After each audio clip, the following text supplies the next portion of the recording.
GNASS. Two degenerates, both sides of the border. John Santino, Alex Lacasse. The Great North American Sports Show.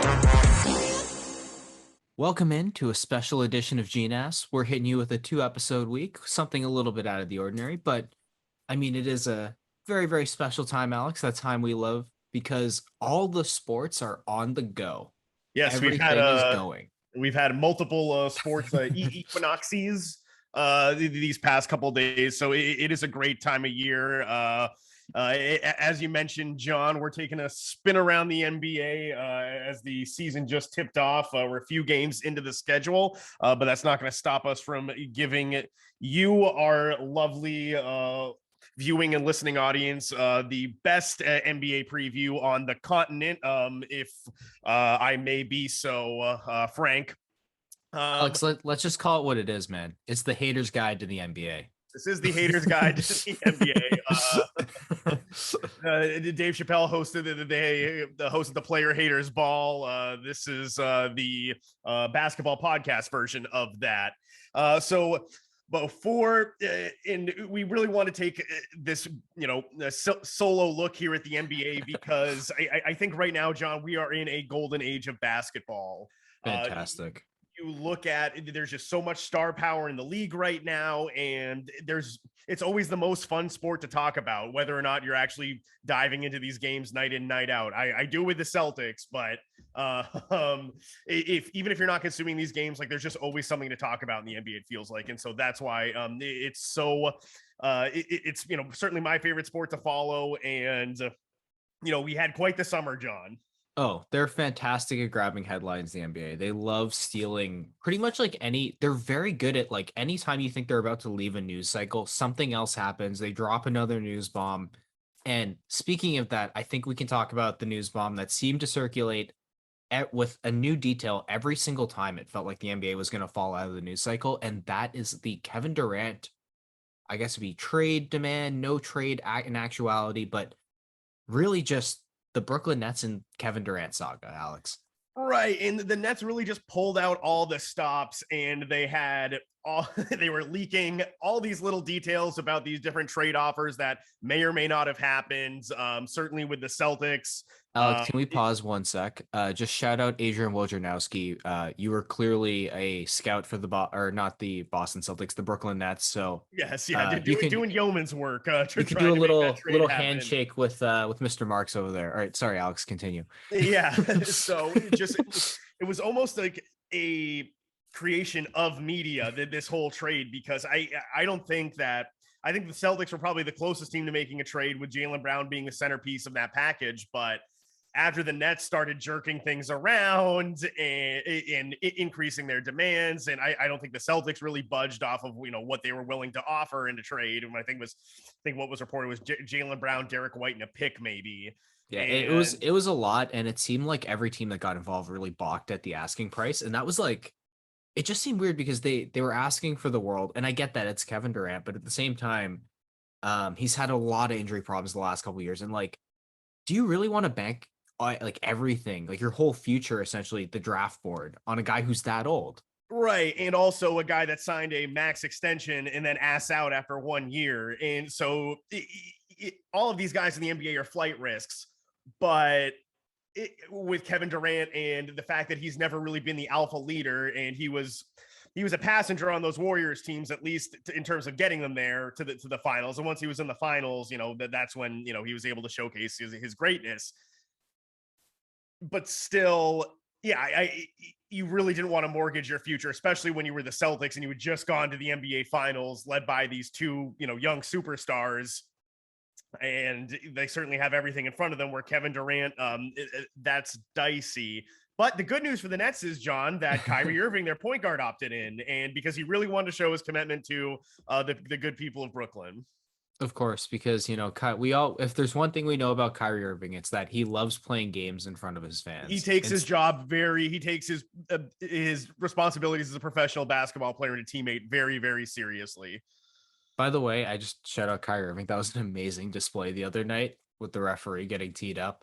God, what a All right, doofus. Alex, I think that's enough talking about the Brooklyn Nets because I have a feeling they're going to come up a little bit later. But let's move on to another big storyline, which is really the other coast, the LA Lakers, another hot mess. Yeah, John, it was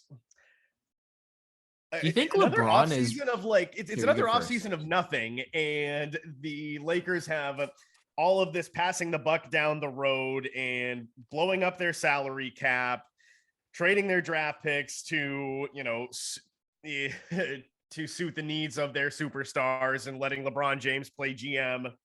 Alex, do you And think LeBron is, despite all of his talents, do you think he's finally regretting his decision as Los Angeles Lakers GM to, instead of waiting 4 months for like Anthony Davis to like leave via free agency, to basically trade all of his assets for yeah, I think if him? GM LeBron James had that one back, he might just hold off and sign Anthony Davis in You free agency. like honestly, he had the easiest path to collusion. This guy, like, they have the same agent. They have the same agent, and that was Like, pretty much the biggest open market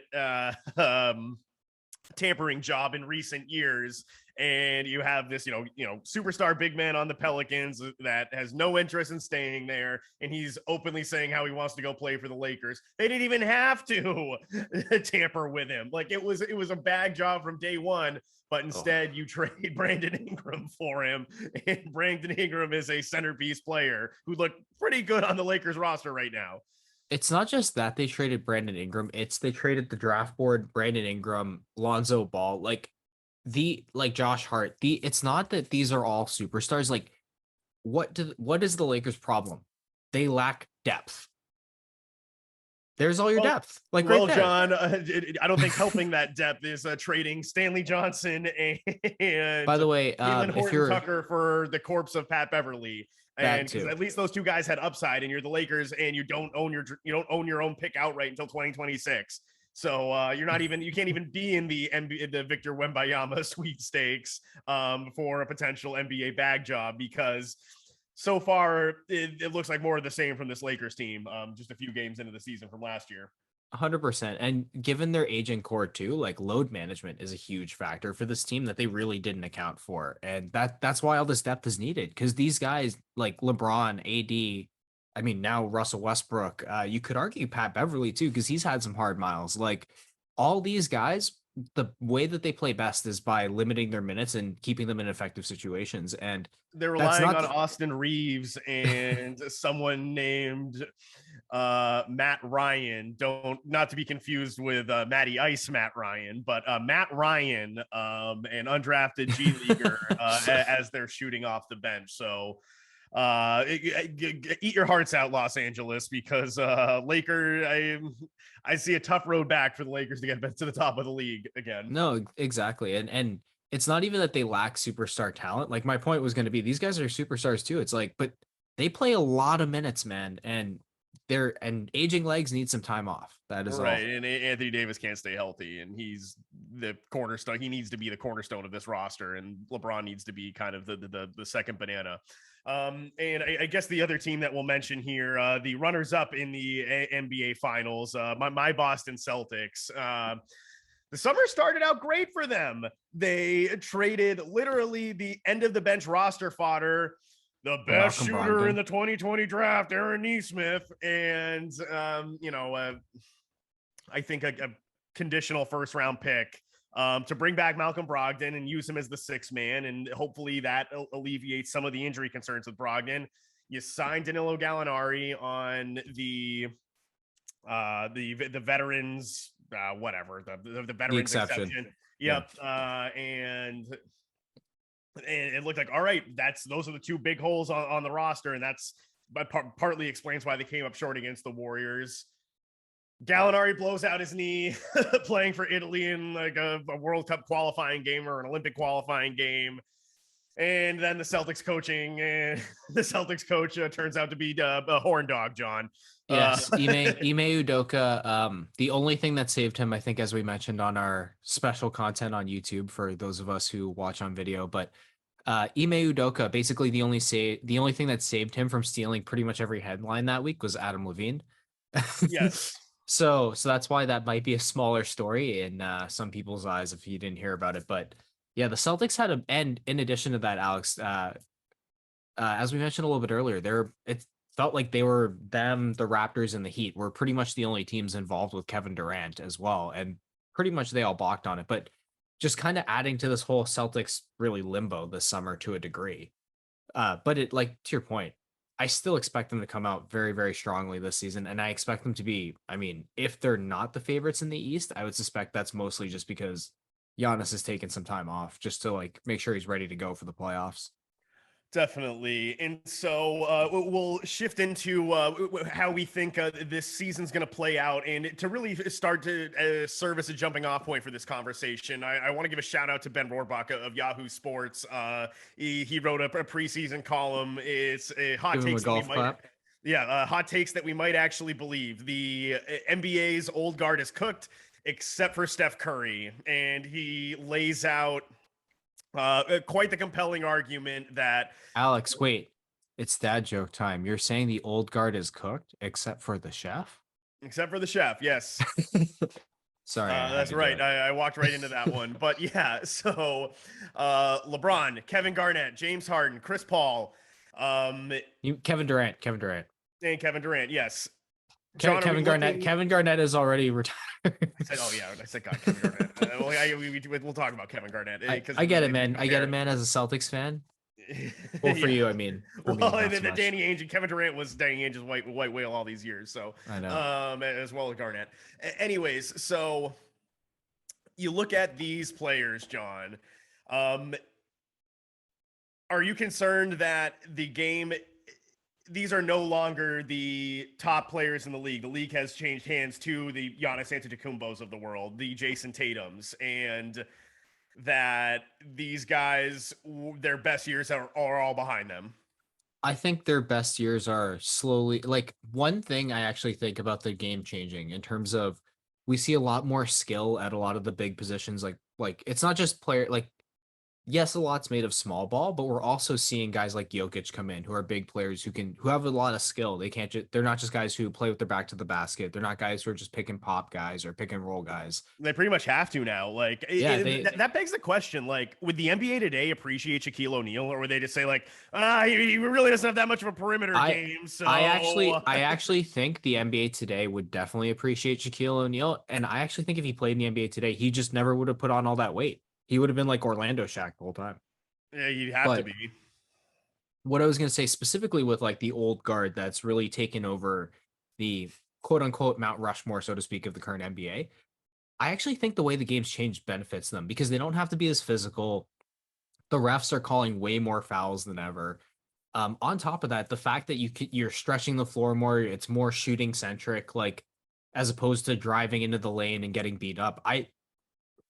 Excuse me, I think this actually extends your career in a lot of cases, especially for guys like, you know, KD, Harden, even like you mentioned CP3 and LeBron to a degree, like they're guys who can shoot and play make as well. So I really think that they're the kind of guys that are going to age well in this game. And if they want to stay in it forever, they could theoretically be guys that come off the bench, eventually become role players like far, far down the line. Not now, because obviously Right. they're And still so starting level I guess players. my point in posing this question is that, I mean, first, I think you got to kind of separate some of these But guys. I yeah, think, separate some of it. But point for the Mount Rushmore argument, I think they're going to age better, and that's why we haven't seen that handoff yet. That's all my point is. right. And I mean, I think LeBron, the guy is a physical freak of nature. And so That he's too. still You going to rack up huge numbers. And so I think this may apply less to him, at least for this season. However, he's played 10,000 more minutes than Kobe Bryant did when Kobe Bryant ruptured his Achilles in 2013,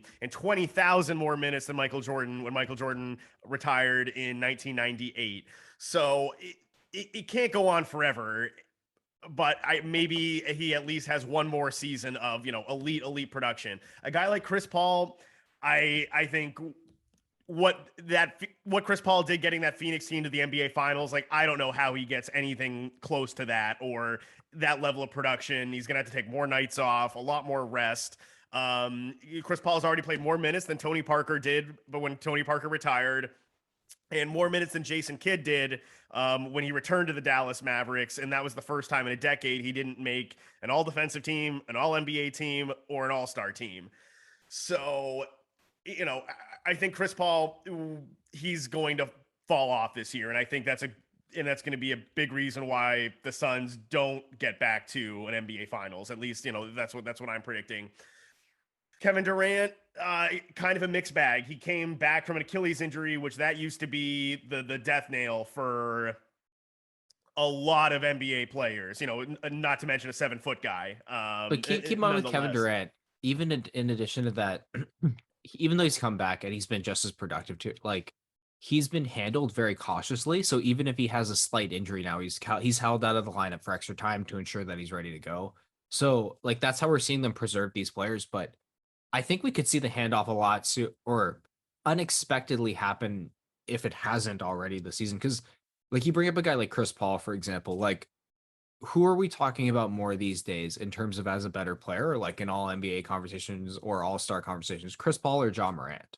Oh, it's John Morant. I think Yeah, I think if hands you ask down. anybody, and I mean, we'll tell you that John Morant's the Exactly. And best point guard in the and NBA. so I think, and my point is just because of how the game is played, I think the popularity of these players is just too strong because of social media and things like that. But I think if we're talking about talent, handoff might be happening already, my man. Like Oh, who you yeah, gotta I think it's certainly at least the point guard position. I think it's John Morant's league. well, who else do we have that could be taking over this league, Alex?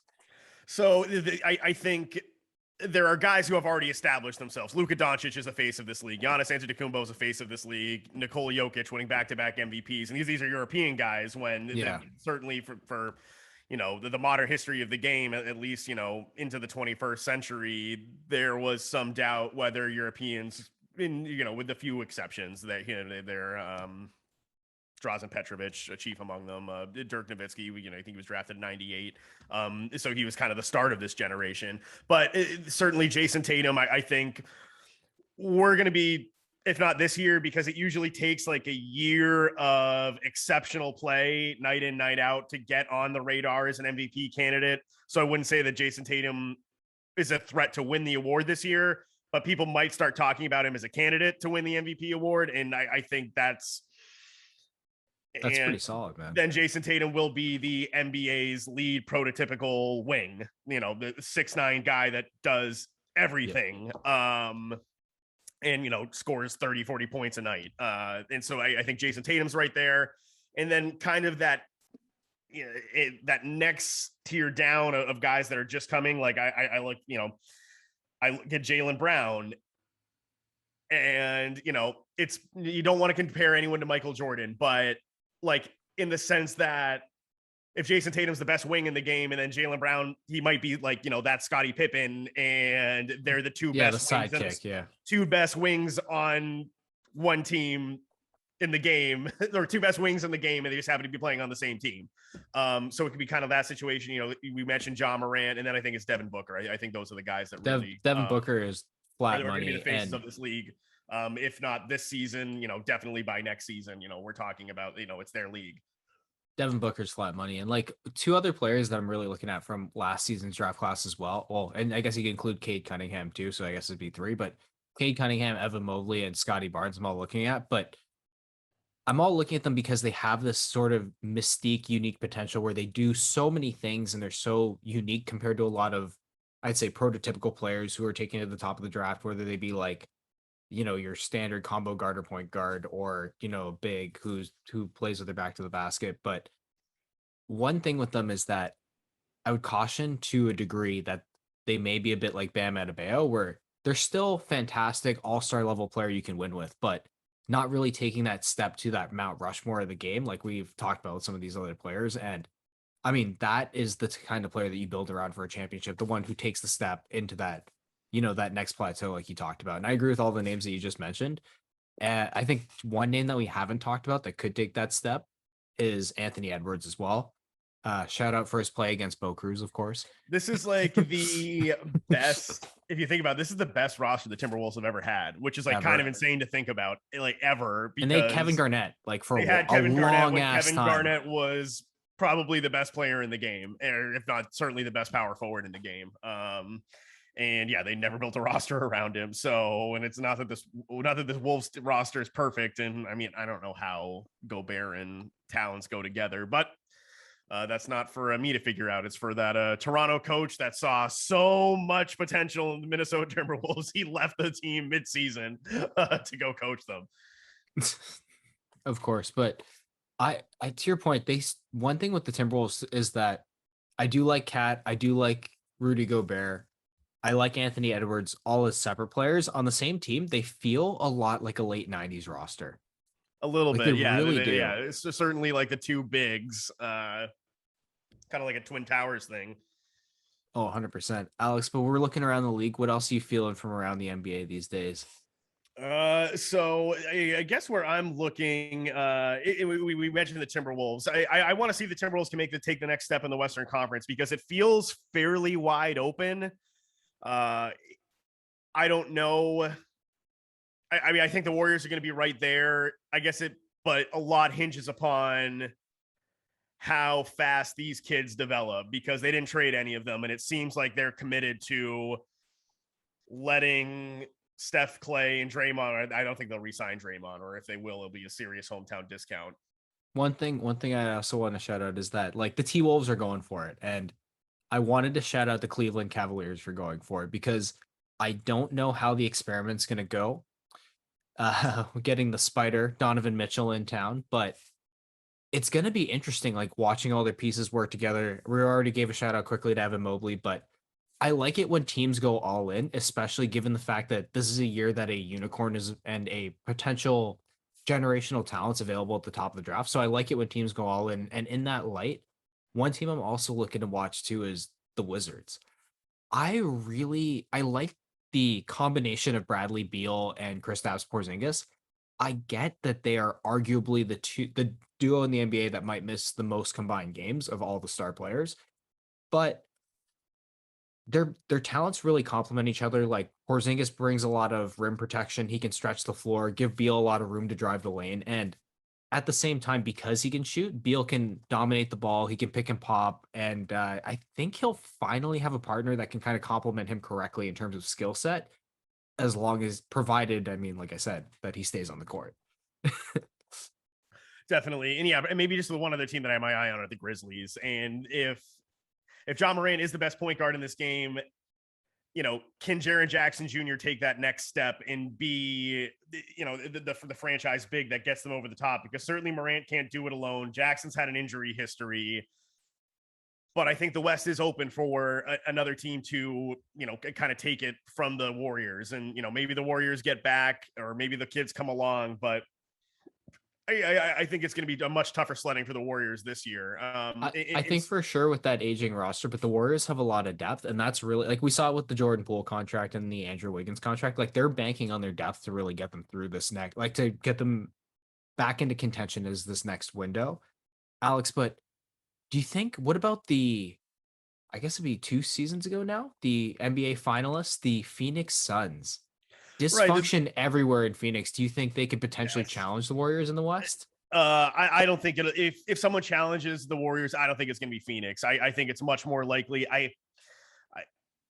The Nuggets certainly had the pieces to do it, but those pieces need to prove themselves. But I think the teams that you need to look for are the Grizzlies and the Timberwolves, and those would be the only teams that I think can really give the Warriors a run for their money. But I think between Chris Paul aging, DeAndre Ayton not happy with his role in the offense, and I don't think Devin Booker alone is enough to make a serious dent against the Warriors. And I left out the Mavs in that conversation. I think I would put those three teams: the Mavs, I Timberwolves, kind of and though like to your point with the Mavs though, like I Grizzlies. kind of think they're in the same boat as the Suns where I unless they make some sort of a trade, like I don't think they're going to have enough to get by the Warriors right now.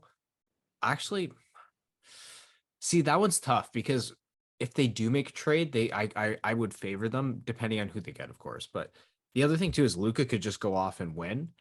But yeah, that one's a tough one. But yeah, Phoenix I don't. I think to your point with Chris Paul potentially falling off, the dysfunction with DeAndre Ayton, it was not a good look watching him on the bench during the playoffs last year. Um, I think that a trade could be brewing just because of that. and that could take Phoenix in a completely different direction. But Right, but I right, think that they have to wait since they re-signed they Ayton. do. They can't wait, or they They have to can't wait till trade him basically like until I think it's like Christmas, but yeah. yeah. But either way, it's like yeah, I don't see them taking out the Phoenix in particular taking out the Warriors just yet. Alex, we talked very briefly about how there is a special player available for this year's draft. Victor Wambayama, excuse me, We're gonna botch that name so many a times on the lot, so show. many times. I'm probably gonna do it like 8 times on the show alone. But Alex, I mean, we already see some teams, well, Utah, San Antonio, I mean, OKC, to name three to begin with. I'm sure more will join in, but how do you think teams are going to really deal with him being at the top of the draft? Sure. So, I'd start with Utah and San Antonio. Those are teams. Danny Ainge has experience going into the lottery, and he hasn't really won the big. Well, you could argue that the Markelle Fultz year, where they get Jason Tatum, and everyone in the universe thought that Markelle Fultz was universally the best player in the draft, and so Ainge kind of played everybody like a fiddle there. And then Greg Popovich, who, infamously in I believe it was the 96-97 season, when Tim Duncan was in the draft, he notoriously held out David Robinson for like 50 games so they could get a really good lottery pick, and they won the lottery. The Celtics had the best chance of getting Tim Duncan. And 95, 96. yeah, excuse me, 95, 96. They had ML Carr coaching the team that year. Uh, so, so this would be very Spurs. So you're going to probably see one of these teams make a huge trade, and they've gotten in plenty of. They're well stocked with unprotected picks. I think both of them have at least like 2 unprotected first round picks. The Spurs even like jettison Deontay Murray for basically just a pick too. Right. Like And like so, you're already you'll seeing probably that see that another type of thing trade like, happen a lot. they'll ship out Keldon Johnson for, bought like useless bodies. The Jazz will probably flip Clarkson, Rudy Gay, literally anything for even, for cents on the dollar, as long as they can clear talent off their roster. So you're going to see that happen at some point in the NBA. And I would definitely look at those two teams. There's, they'll maybe see a sneaky team out there. The one team that I think is really interesting here is the Thunder, because I think the Thunder are fine if the kids don't come along for one more year and they suck again for a chance to draft Wembanyama. And so if the Thunder get like the second or third pick, and Scoot Henderson is, a highly touted prospect as well. He's, nowhere near the 7'4" French guy with Steph Curry No. range. But There's any only other one year, guy they're all playing for, that's for sure. right. And so, yeah, this isn't exactly horseshoes, but say the Thunder get like the second pick. If they socked away, they have all these draft picks in the next couple years. They have like, could you see a scenario, John, where they trade a Shea Gilgeous-Alexander, a real, a guy that we left him off this list of, future face of the league, but maybe in a big market or a better market, we'd be talking, he'd be getting a lot more respect, and he'd be getting his flowers. He's fantastic. He's a fantastic player. I could see a situation where they offer that kind of a trade, but that because they like this is all sort of those the type. picks, Shea Gilgeous-Alexander, Exactly, like and then like some of these, valuable, these highly thought of kids, whether it's Dort or Giddy or someone like that. But do you think that's even enticing for a team that gets this number 1 pick? I think they offer if they don't get the number 1 pick. Like I actually do think the Thunder will offer that if they don't get the number 1 pick. But if I'm picking one, I say no. This is everything that Wembanyama appears to be as a once in a generational player. Like to your point, this kid is over 7 feet tall. His reach is over 7 feet. He shoots threes. He can handle the ball. He can play point guard, center. He can guard like 1 to 5, obviously, given his athleticism and his height. He's like an athletic Jokic. Yeah, like this is something Jokic that is very much a half court player, and this guy, I think he can literally do everything. Yeah, and like this is something that we've truly never seen before. So, I mean, is it possible the Thunder or any team could put together a package that I would take? Sure, I'll acknowledge that they're like a team could do that, but the reality of the situation is I don't think there will be. And this kid is so good. Like I almost compare the situation to when Connor McDavid got drafted in the NHL. Or That like a Peyton Manning or Andrew Luck in the draft. exactly. But the reason I say that is because that was the last year in the NHL, I believe, that they lotteried off the top two picks, and the number two pick was Jack Eichel. So there was basically a chance that you were going to get the most important position center and a franchise player at that position, like for sure, provided that you finished in the bottom, like if you like finished in the lottery zone. So that being said, like I think we're going to see teams out of left field kind of pull that sort of tactic as teams did in the NHL that year, where we might see teams like if someone has a sprained ankle halfway through the year and the year's not going so well, just shut that player down and let's tank for last. Like why not? Add like another superstar or potential superstar to the core of our team. Alex, I was gonna think say, yeah, don't flinch, don't move an inch. We'll be right back with some hot takes, bold predictions, our MVP picks, and our conference finalists, as well as who's going to take home the old Larry O'Brien trophy this season. We're back. All right, Alex. So we promised the people some hot takes, some bold predictions, our Larry O'Brien trophy, our MVP. Where do you want to start? Well, you were alluding to this, John, and I think maybe you should lead off with maybe one of your big predictions here. Ooh, okay, we can go with bold predictions first. So for my bold who's prediction, gonna sneak in and be a sneaky contender for the aforementioned Victor Wembanyama? so yeah, mine is Wembayama related. Like I was saying, I think teams are going to kind of come from left field. The easy contender for this one is the Portland Trailblazers, given the fact that, well, it's the Blazers. They've always wanted to kind of pair someone with Dame Lillard. It's easy to shut him down, and there's kind of some talk of that potentially last season going to happen. I think it's going to be the Brooklyn Nets. I think the Nets are going to be the sneaky team that tanks for Victor Wembanyama. We already know Kyrie Irving. There's a John, Ben litany. Simmons is a superstar.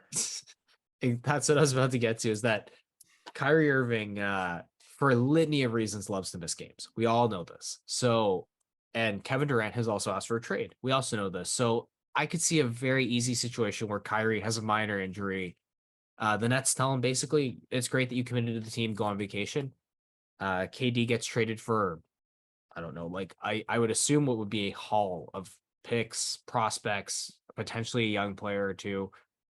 But the point being is that Brooklyn would see this opportunity of their dysfunction and really just play it into their favor. And as we all know, we love a good conspiracy theory in the NBA. So who wouldn't love a Wembayama to New York conspiracy? So that is my hot take or bold prediction this season, is that the Brooklyn Nets will eventually tank for Victor Wembanyama. Alex? That would be pretty hilarious, given that like the Dude, Knicks I have want it to been happen so bad. the Knicks have been in position to have the ping pong balls fall in their favor all of these times since Patrick Ewing, and they get left holding their unit in their hands. And so it would be funny if that Wembanyama ended up in Brooklyn. It would suck as a Celtics fan, but it would be funny because the Knicks. Well, Alex, I'm a Raps fan, so it sucked bad for me too. But the point being is like our teams are too good to be in the sweepstakes. Yes, exactly. Like, what about you, my friend? What is your hot take or your bold prediction this year? So my bold prediction, Ooh, you not going mentioned the hot take. Celtics.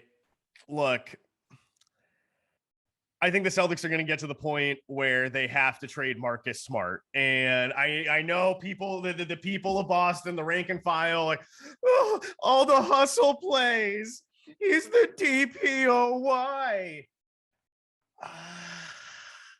The DPOY. He takes bad shots, period. And when you're maybe when you're arguably he's arguably the third banana. I'd say that Malcolm Brogdon is a much better and more important offensive player on this Celtics team than Marcus Smart is. Alex, one quick question too in this for anyone who's on the bandwagon of potentially keeping Marcus Smart for the longer term. Whose fucking team is this? Exactly. That's the problem. And I think he overshadows Jason Tatum and Jaylen Brown, and it's their basketball team. They've put up 25 plus points, and I think they both went for 30 on opening night. And the way that Marcus Smart carries himself, Tatum and Brown had to lobby Sports Illustrated to include Marcus Smart on the cover shoot because Oh, they knew it was going to damage his fragile freaking ego. that's bad.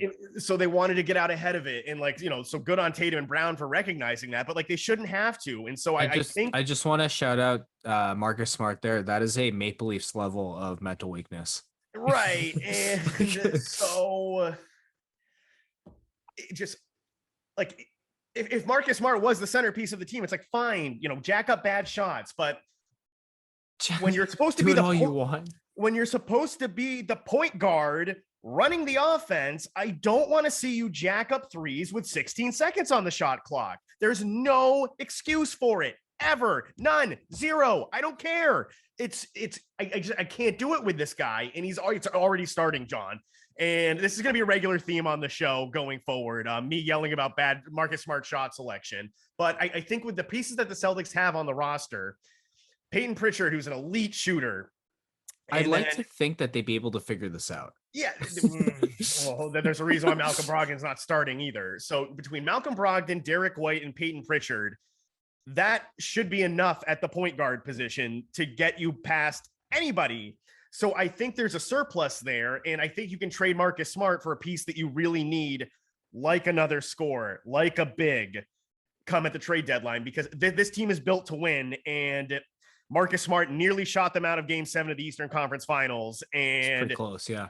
If that had happened and the Celtics gagged that double-digit lead in that fourth quarter because of Marcus Smart's shot selection, I would have been beside myself this entire offseason, John. So they broke through. They went to the NBA Finals. That was a big step for them. But I think if the team doesn't go back, I think Marcus Smart will be the thing that will be the reason why they are held back, and therefore the Celtics need to trade him. I'd like to think from an on-court chemistry perspective, they'd be able to figure this out, because like it's so like when you see dominant players, like it's so obvious that you need floor spacers, and like Marcus Smart cannot do that. And like, dude, like when the Celtics won, they would do things like take off Ray Allen in defensive situations and put on Delonte West just to play defense. Okay, let's do that with Marcus Smart. Like that's Delonte West was gone like, by then. Maybe you're thinking of Tony Allen. Or Tony Allen. Yeah, sorry, Tony Allen. You're good point. But point being is like there are many situations that could work out with Marcus Smart better for the on-court chemistry of the Celtics, and I'd like to think that they'd be able to figure it out. They're like and I think that's part of the reason they brought in Brogdon, because Brogdon can stretch the floor. He's a great player in terms of like his shooting ability and his playmaking ability. Those are his biggest strengths. Right. And you can make the argument that in close games, Marcus Smart doesn't even like especially if the Celtics are down, Marcus Smart shouldn't be on the floor. You should have Brogdon, Brown, Tatum, Horford, exactly. And then when he's healthy, Rob Williams. Exactly. Because then you get the proper rim protection, you get the playmaking, and Brogdon can stretch the floor better than Marcus Smart can, which will give you the space on offense you need for Tatum to close out games. Or at least you'd think. But Alex, I think that's enough tanking on the longest tenured Celtic. There'll be plenty of Marcus Smart bagging this season, John. Especially his shot selection. Oh my God, it's bad. It's bad. I'm not gonna lie, it's bad. It's bad. So John, we'll move on. Who's your MVP pick for this season? I have a feeling we're gonna end up in the same boat, and there is a pretty obvious reason for that. I'm going with Luka Doncic. The Slovenian point guard, he does everything. He's a stat stuffer, which is the main thing we know that MVP voters love. And I think in Chris Wood, he finally has a big that will stay healthy, because I think Kristaps Porzingis, the talent was there, but obviously the chemistry was not. But and obviously the health with Porzingis, but Chris Wood has the ability to stretch the floor. He can pick and pop. He's a great player, and I actually love Chris Wood. I think he's going to perfectly mesh with Luka, and I think this is going to be Luka's most productive year. Now, I also think that despite getting Chris Wood, there is not enough star power on the Mavs to really put that team over. Exactly. Sure. They need another player, but because of that, Tim Hardaway Jr. can't be their third best offensive player. Exactly, and because of that, that is why Luka's winning MVP, my friend. Yeah, so I'm right there with you. I think this is Luka's year, and I talked about this earlier in the show. You need a season or two in the NBA of showcasing domination, basically. Of domination, and just showcase the voters that, like, yes, you are a legitimate MVP player. And I think Luke has done this the last couple of years. And there will definitely be voter fatigue with Jokic. So even though he'll have another great season, might average a triple double, I You feel like have to. short of that, that would be the only way that Jokic may win this again. But I think, it's Luka's time. And then other than that, the only other guy I look at is Giannis. But I think it's Luka's award to lose. For repeating awards in any sport, you have to basically top your year or like lap the field. It's one of the two. And in the NBA, it's just the margins are so thin between these superstar players in terms of like their ability to like stuff stats. And even if you think about it, like where they finish in the standings. So it's like, yeah, I agree with you completely. Like Jokic, I just don't think he's gonna be able to do enough to do another repeat. But I mean, we've seen it before, but like, yeah, I think it's Luka's year, and I actually think the fact that Luka has a weaker team helps him in this regard. Oh, I agree completely. Like 100%. Alex, so we talked about the MVP. Who do you have? Well, I guess let's do conference finals first. Who do you have for your conference finals in the East?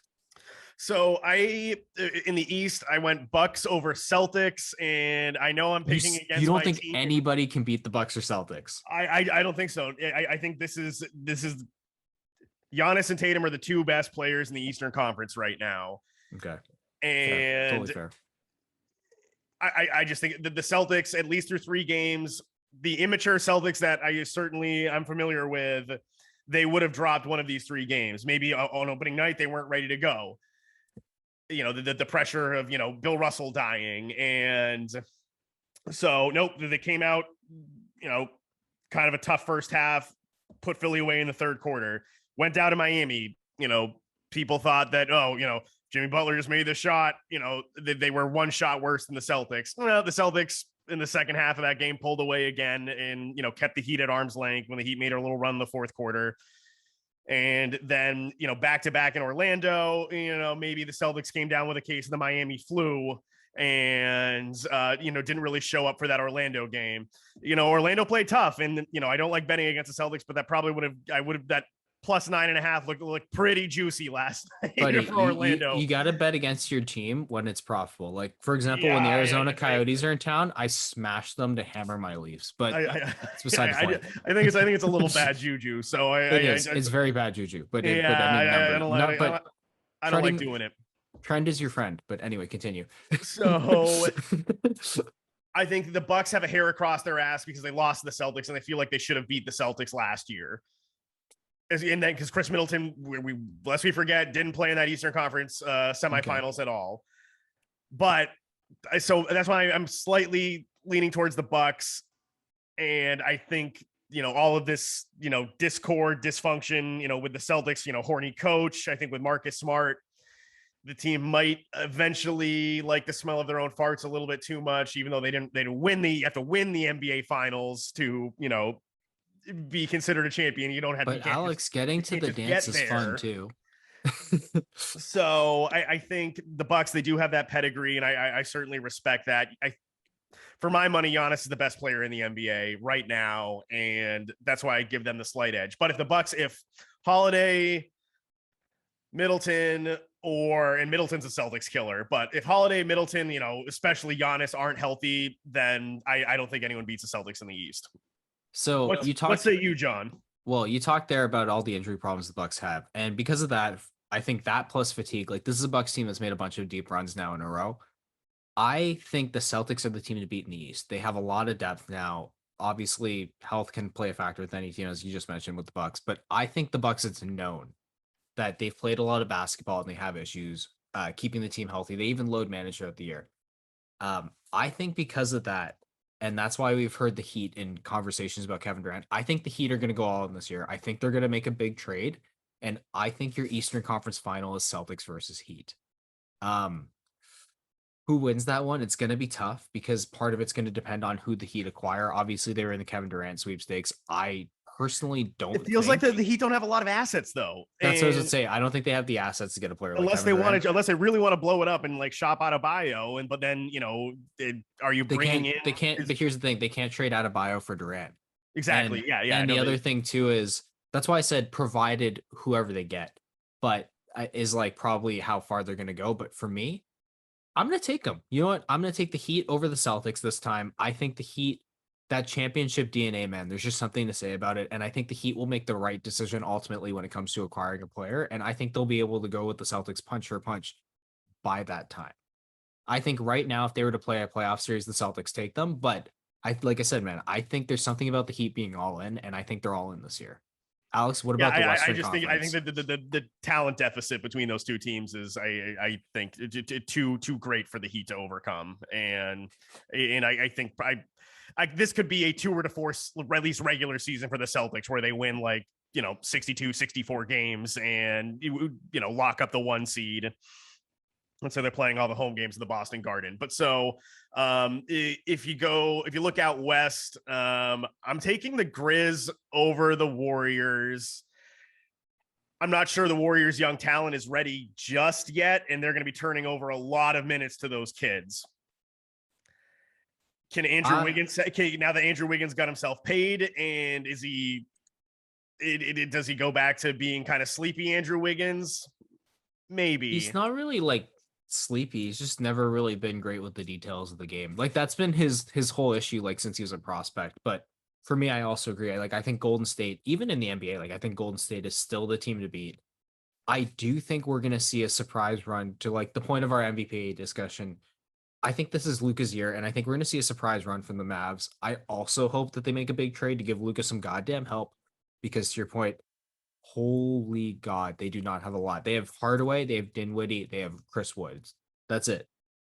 That is it. That's all they got. Oh, yeah, I And forgot that about is not Dinwiddie. Yeah, Dinwiddie would be their third offensive player. he's really good, but the point being is that's not enough to take down the Warriors. Like the No. Warriors still have despite the aging like big three, they still have them there, and they have Jordan Poole and Andrew Wiggins. Like that's still better than the four that I just named. And I also think that their depth is still too much for anyone else in the NBA. So regardless of who wins the East, like I had the Heat winning, I think for me, and I'll just jump right into the NBA championship, I think it's the Golden State Warriors just because of that. Like I think they have too much depth this time, but I mean, we could see that change with a big trade, of course, Alex, but that's obviously a cop out thing. So I'm gonna go with the Golden State Warriors. Alex? Well, I'm also going to cop out here because again, this Ooh, is I'm fence sitting a little bit. I think whoever survives Bucks Celtics, I think they win the championship. If straight cop out. even if No, I'm kidding. I'm kidding. I'm kidding. no, it's fine. I have a fence post squarely up my backside. And it's just the Bucks need to prove that they're healthy, and if they're not, then I think they lose the Celtics. And I think See, I think their if the health could be Celtics, their undoing before that. That's yeah, the problem. right. I think if the Celtics get back to the NBA Finals, that means that they are truly on a mission.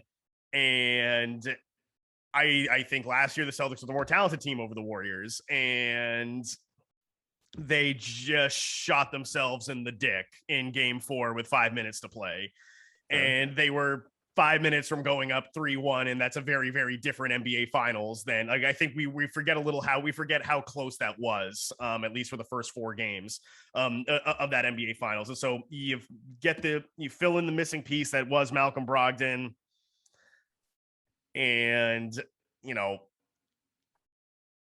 I think just Brown and Tatum will have that point prove that they have gotten that much better. Like that means that Jason Tatum is all NBA first team, no questions asked, and that Jaylen Brown is all NBA second, maybe pushing the second team.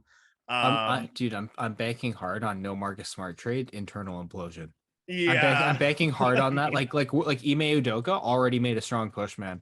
Like, Right. And like that. Like I so have them in the conference final because they're good. But yeah, no, I get your so the point. Celtics don't come without their question marks, but I think if one of those two teams comes out of the East, then I think that you're looking at one of those two teams as winning the NBA championship.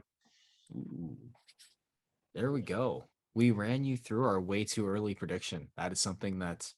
Well, I mean, we knew we were gonna do that, but So yeah, the reason why I was so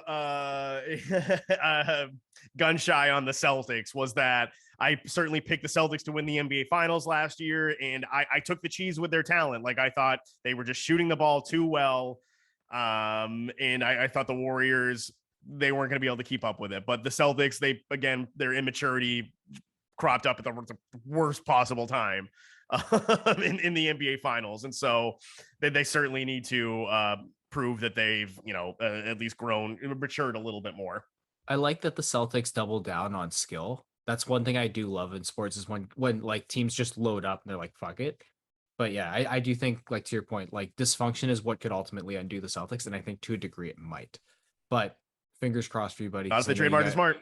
But I was gonna say, yeah, if they trade Marcus Smart, I actually think they like nothing but clear skies, buddy. Oh yeah. Alex, that brings us to the end of the haters' guide to the NBA season. Any closing thoughts for our listeners, my friend?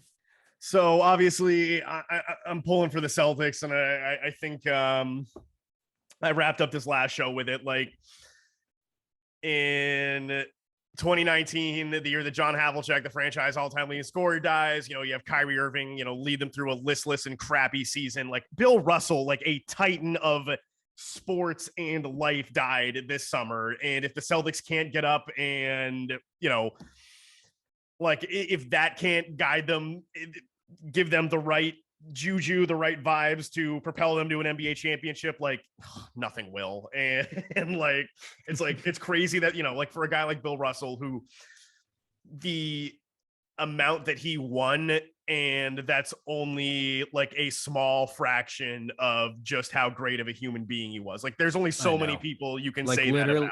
literally changed, like his accomplishments are is the greatest winner in NBA history, and his off the court accomplishments far outweigh that with his social, like just breaking social boundaries and changing the game in that way, in that respect. And I mean, I'll say one quick note on my team, man. Scotty Barnes went down the other day, but Raptors pick a direction. And for me, I hope that direction is trading Fred Van Vliet and trading what would appear to be OG Anunoby and probably a boatload of draft picks for somebody very good. I don't know who that would be, Kevin Durant. But please trade for someone. That's all. And by a boatload of draft picks, I mean it's cool with the board.